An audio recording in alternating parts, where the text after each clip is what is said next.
ನಮ್ಮ ಹಾಗೆ ಸತ್ಯ ಶೀಲ ಸಂಪನ್ನರು ಆ ಶ್ರೀಮನ್ ನಾರಾಯಣನ ಭಕ್ತರು ಯಾರಾದರೂ ಇದ್ದಾರೆ? ಭೂಲೋಕವೆಂದರೆ ಸಾಮಾನ್ಯವೇ ಅಲ್ಲಿ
ಮಹೇಂದ್ರ ಮಂಗಳವಾಗಲಿ ಸ್ವಾಮಿ.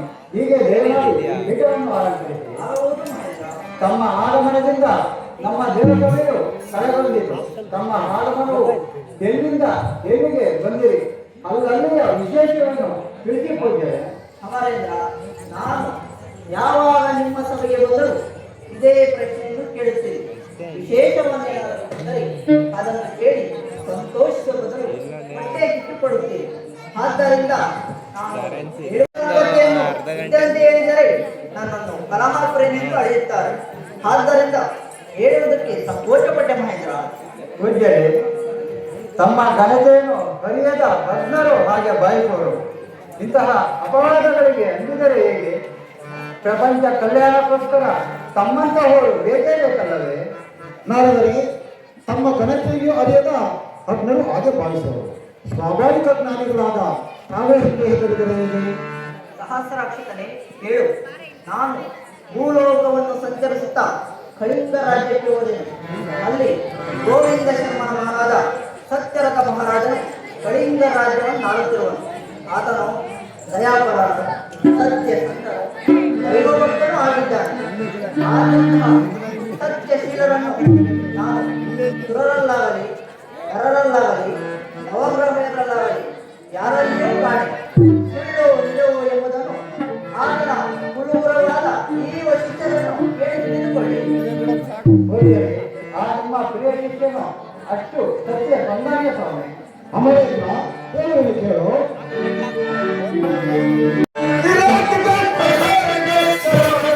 Thank you.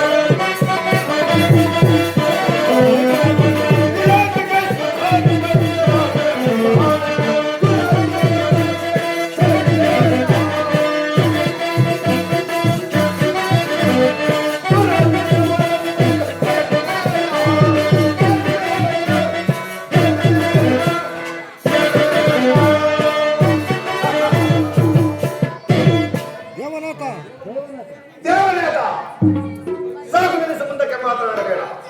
ಆ ಅಲ್ಪದ ವಿಷಯವನ್ನು ಈ ದೇವಸಭೆಯಲ್ಲಿ ಕೊಂಡಾಡಲು ನಾಚಿಕೆಯಾಗುವುದಿಲ್ಲವೇ? ನಾವೆಲ್ಲರೂ ಅಮರರಾಗಿದ್ದು ಆ ಭೂಲೋಕದಲ್ಲಿ ನರಹುಗಳನ್ನು ಹೊಗಳುವುದೇ ನಾಚಿಕೆ ಕೇಳು, ನಾಚಿಕೆ ಕೇಳು. ಅಯ್ಯ ಗ್ರಹವರ್ಯ, ಇದರಲ್ಲಿ ನಾಚಿಕೆ ಹೆಚ್ಚಾದ್ದು ಆತನ ಸತ್ಯವನ್ನು ಈ ಅಮರಲೋಕದಲ್ಲಿ ಅಲ್ಲ, ಆ ಶಿವನ ಉದ್ಯೋಗದಲ್ಲಿಯೂ ಆ ಹರಿಯ ಆಸ್ಥಾನದಲ್ಲಿಯೂ 3 ಲೋಕಗಳಲ್ಲಿಯೂ ಕೊಂಡಾಡುವಂಥದ್ದು. ಆದರೂ 3 ಲೋಕಗಳಲ್ಲಿಯೂ ತೊಂದರೆನು. ಬರಬರಬರದೆ ನುಡಿದಿರಲಿ.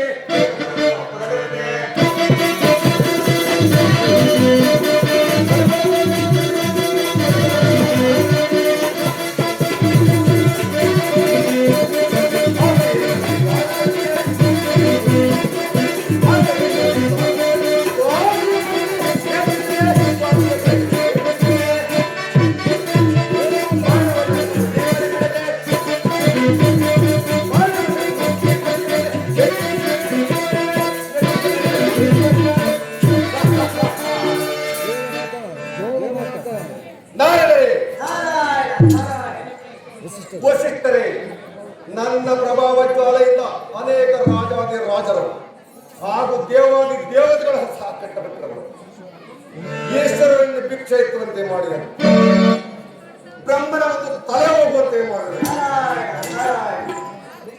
ವರಿಷ್ಠರನ್ನು ವಲಯಕ್ಕೆ ಆಗುವಂತೆ ಮಾಡಿದರು.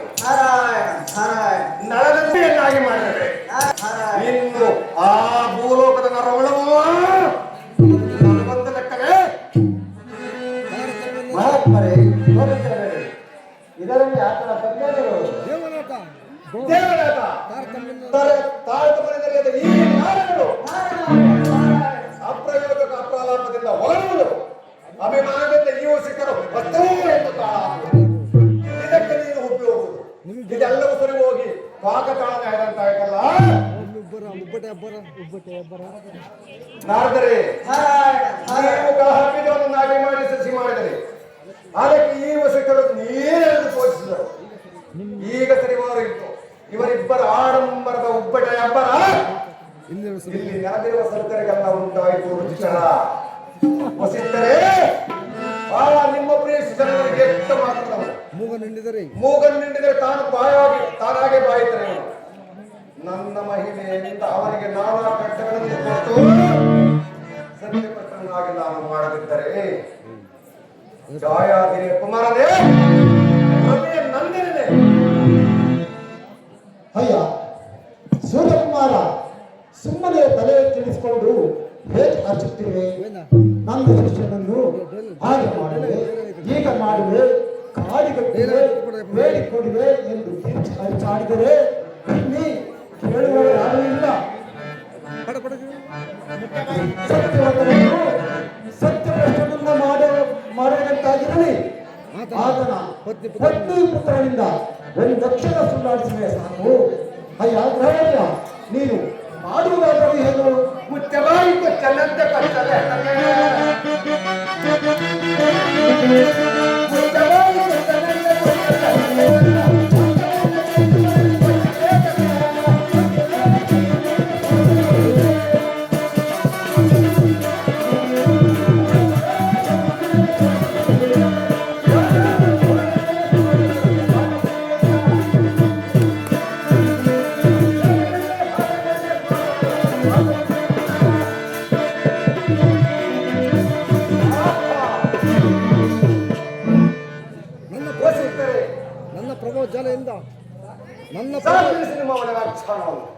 ನಾನು ಸ್ವಯಂವರ ಹಿಂಸಕನಲ್ಲ, ಕೃಷಿ ಕುಲದವರಾದ ನೀವು ಯಜ್ಞಯಾಗಾದಿಗಳ ಮಧ್ಯಪದಿಂದ ಮೂಕ ಪ್ರಾಣಿಗಳನ್ನು ಹಾವುಗಳು ಪ್ರತ್ಯಕ್ಷ ಪ್ರಾಣ ಹಿಂಸಕರು ನೀವು.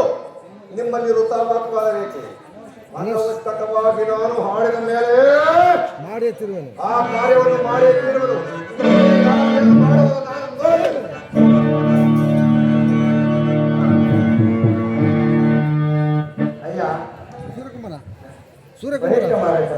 ಸೂರ್ಯಕುಮಾರ, ಪರಮಜ್ಞಾನಿಗಳು ನೀವೇ ಹೀಗೆ ಜಗಳ ಮಾಡಿದರೆ ನಿಮಗೆ ಸಮಾಧಾನವನ್ನು ಹೇಳುವವರು. ಸಮಾಧಾನದಿಂದ ನಿಮ್ಮ ಪೀಠಗಳಲ್ಲಿ ಸುಮ್ಮನೆ ಕುಳಿತುಕೊಳ್ಳಿ. ಆ? ಬೇಸ್ ನಾರದರೆ ನಾರಾಯಣ ನಾರಾಯಣ. ಕಲಹವನ್ನು ಉಂಟು ಮಾಡಿ ಸುಮ್ಮನೆ ಕೊಟ್ಟು ಬಿಟ್ಟಿರಲ್ಲ. ಇದೊಳ್ಳೆ ಪ್ರಸಂಗವಯ್ಯ. ಇದ್ದ ಸಂಗತಿಯನ್ನು ಇದ್ದಂತೆಯೇ ಹೇಳಿದರೆ ಇವರಿರುವರು ಎದ್ದು ಮಾತನಾಡಿ ಗುದ್ದಾಡಿ ಕಲಹ ಮಾಡಿಕೊಳ್ಳಬೇಕೆ? ಇದರಲ್ಲಿ ನನ್ನ ತಪ್ಪೇನು? ಆತನನ್ನು ಸತ್ಯವಂತನೆಂದು ಹೇಳಿದ ಮಾತ್ರಕ್ಕೆ ಸೋತು ಕಲಹಿಸಿದ ಸತ್ಯರಥನೆಂಬ ಬಂಗಾರವನ್ನು ಶನಿರಾಜನೆಂಬ ಹೋರೆಗಳಿಗೆ ಬಿಟ್ಟರೆ ಬಂಗಾರದ ಕಾಂತಿಯು ಎಷ್ಟು ಪ್ರಕಾಶಮಾನವೆಂಬುದನ್ನು ಈ ಭೂಲೋಕದ ಜನರಿಗೆ ತಿಳಿಯಪಡಿಸುವುದಕ್ಕೋಸ್ಕರ ಈ ರೀತಿಯ ತಿಳಿಸಿದೆ ಮನೋಜ. ತಿಳಿಯಿತೆ? ಸ್ವಾಮಿ ನಾರದರೆ ಸದ್ಯಕ್ಕೆ ಆ ಕಲಹದ ಮಾತನ್ನೇ ಎತ್ತಬೇಡಿ, ಇಲ್ಲದೆ ಬಿಟ್ಟುಬೇಡಿ. ಇನ್ನು ಆ ನರಾಧಮ ಸತ್ಯರಾಜನ ಗತಿ ಏನಾಗುತ್ತೋ ನೋಡುತ್ತೇವೆ. ವಸಿಷ್ಠರೇ, ನಿಮ್ಮಲ್ಲಿ ಶಕ್ತಿ ಇದ್ದರೆ ಆ ನಿಮ್ಮ ಪ್ರಿಯಸನ್ನು ಕಾಪಾಡಿಕೊ. ಸಸಿ ಬೆಳೆಸಿದ್ದಾಯಿತು, ಮುಂದೆ ಮರವಾಗಿ ಫಲ ಬಿಡುವುದನ್ನು ಕಾಯಬೇಕು. ಶುದ್ಧ ಬಂಗಾರದ ಬೆಲೆಯು ಓರೆಗಲ್ಲಿಗೆ ಎಕ್ಕಿದ ಮೇಲೆಲ್ಲವೇ ಅದರ ಕಾಂತಿಯು ತಿಳಿಯುವುದು. ಇನ್ನು ಆ ಶನಿರಾಜನ ಕೋಪಕ್ಕೆ ಸಿಕ್ಕಿದ ಸತ್ಯರಥನು ಪಡಬಾರದ ಕಷ್ಟಗಳನ್ನು ಪಡಲೇಬೇಕು. ನಾರಾಯಣ ನಾರಾಯಣ.